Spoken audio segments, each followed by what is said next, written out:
আওয়ামী লীগের প্রতি এক ধরনের সফট কর্নার তৈরি হলো মানুষের এই ইউনূসের ব্যর্থতার কারণে। এতদিন তো শুনলাম যে কোনো দল নিষিদ্ধ করার পক্ষে নয় বিএনপির অনেক নেতার মুখেই তো শুনেছি, ইভেন প্রাইম মিনিস্টার নিজেও বলছিলেন এটা। কিন্তু এখন দেখা যাচ্ছে যে নিষিদ্ধ তো করা হলোই, এমনকি শাস্তিরও ব্যবস্থা করা হলো। হ্যাঁ, মানে আরেকটা জিনিস বাড়ানো হলো আর কি। তো দেখেন, রিকনসিলিয়েশনের মধ্য দিয়ে, ট্রুথ অ্যান্ড রিকনসিলিয়েশনের মধ্য দিয়ে আওয়ামী লীগকে অনুতাপ করার সুযোগও দিলেন না। হ্যাঁ, যদি একটা ট্রুথ অ্যান্ড রিকনসিলিয়েশন হতো তাহলে হয়তো আওয়ামী লীগের নেতারা সেখানে গিয়ে তাদের ভুল স্বীকার করতো, অনুতাপ করতো। সেই সুযোগটাও দিলেন না। না দিয়ে করলেন কি, যখন আওয়ামী লীগের প্রতি এক ধরনের সফট কর্নার তৈরি হলো মানুষের এই ইউনূসের ব্যর্থতার কারণে, হ্যাঁ, তখন আপনারা নিষিদ্ধ করে দিলেন। কাজটা কি ভালো হইল? দেখেন, আওয়ামী লীগকে কিন্তু মাইনাস করার একটা সুযোগ ছিল। সেটা কীরকম? 5ই আগস্টের পর আওয়ামী লীগ তো ডিসক্রেডিট হয়ে গেছিল, তাই না?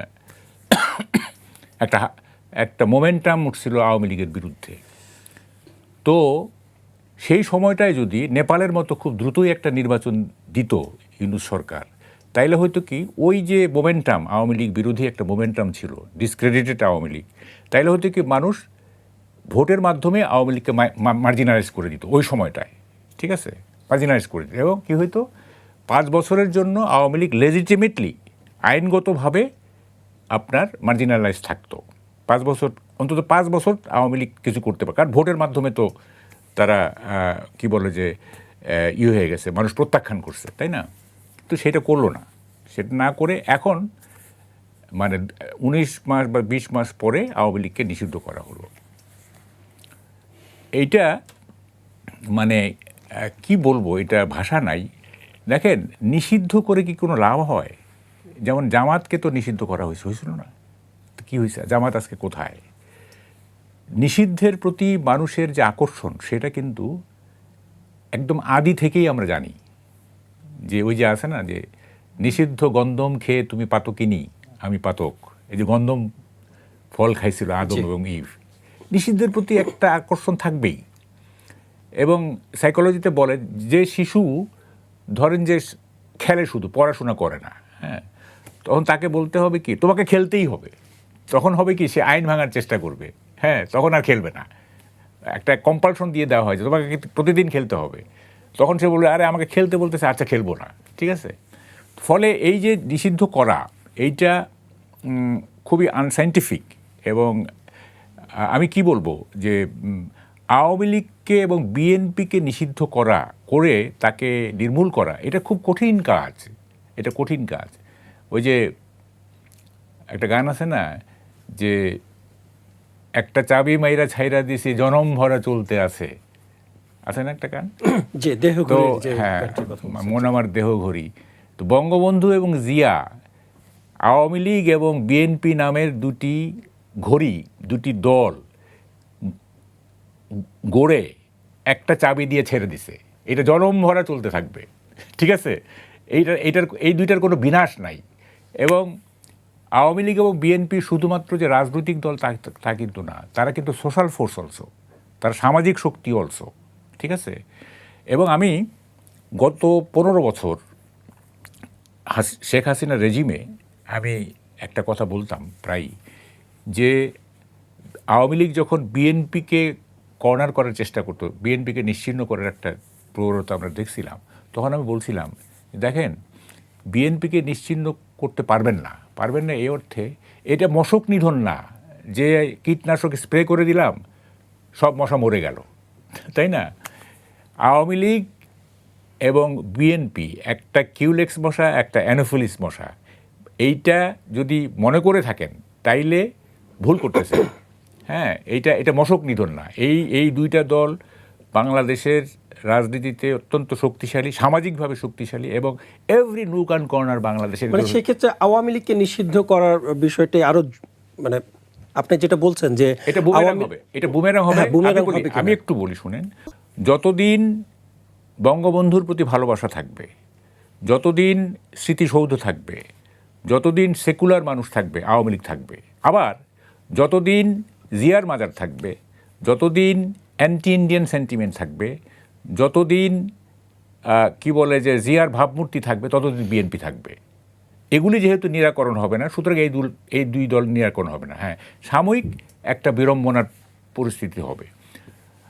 সুতরাং দেখেন, এটা কোনো যুক্তি হলো? আওয়ামী লীগ তো মিনিমাম ধরেন যে সাধারণ যারা হায়ার আর কি তারা করাপ্ট, যারা মূল নেতৃত্বে ছিল তারা করাপ্ট, কিন্তু গ্রামের সাধারণ মানুষ যারা দুর্নীতি কিভাবে করতে হয় সেটাই জানে না। হ্যাঁ, কীভাবে করতে হয় দুর্নীতি, কীভাবে টেন্ডার ড্রপ করতে হয় ওই কী বলে প্রসিডিউরই জানে না। হ্যাঁ, তো সেই লোকগুলি তো কোনো দোষ করেনি, তাই না? তো সেই লোকগুলির সংখ্যা তো মিনিমাম 20%। আমি যদি একেবারে কনজারভেটিভ হিসাব নেই তাহলে 20% হতো। এই লোকগুলিকে বাদ দিয়ে তো আপনি কী বলে যে জাতীয় ঐক্য বা ধরেন যে একটা ডেমোক্রেসি হয় না, তাই না? আমাদের কথা হলো যে যারা করাপশন করছে, হ্যাঁ, যারা করাপশন করছে, যারা কি বলে স্বৈর শাসনকে টিকিয়ে রাখার জন্য কাজ করছে ইত্যাদি, তাদের বিচার করেন। হ্যাঁ, তাদের তো বিচার হচ্ছেও তো, তাই না? দলটা নিষিদ্ধ করতে হবে কেন? আচ্ছা, এইটা দেখেন, আপনি আইন করে এই দলটা নিষিদ্ধ করলেন না। হ্যাঁ, এটা আপনি পারেন কি পারেন যে সন্ত্রাস বিরোধী, এই যে আওয়ামী লীগ সন্ত্রাস করছে, মানুষ মারছে, এই করছে সেই করছে ইত্যাদি, এইটা আপনি আইনগতভাবে পারেন। কিন্তু সব লিগ্যাল ম্যাটার কিন্তু মোরালি রাইট নাও হইতে পারে, ঠিক আছে? যেমন ধরেন, আমি একটা উদাহরণ দিই। যেমন ধরেন, আমি আমার স্ত্রীকে ডিভোর্স দিতে পারি আইনগতভাবে। কীভাবে? আমি খালি বলবো যে তার সাথে আমার বলতেছে না, ঠিক আছে? বেশি কিছু বলতে হবে না, নাকি রাজ্জাকি ভাই? বেশি কিছু বলতে হবে, তার সাথে আমার বলতেছে না, অথবা একটু বাড়ায় বললাম, বনিবনা হয় না, তাকে আমি ডিভোর্স দিয়ে দিলাম, আইনগতভাবে দিয়ে দিলাম। কিন্তু এটা কি মোরালি ঠিক হইলো?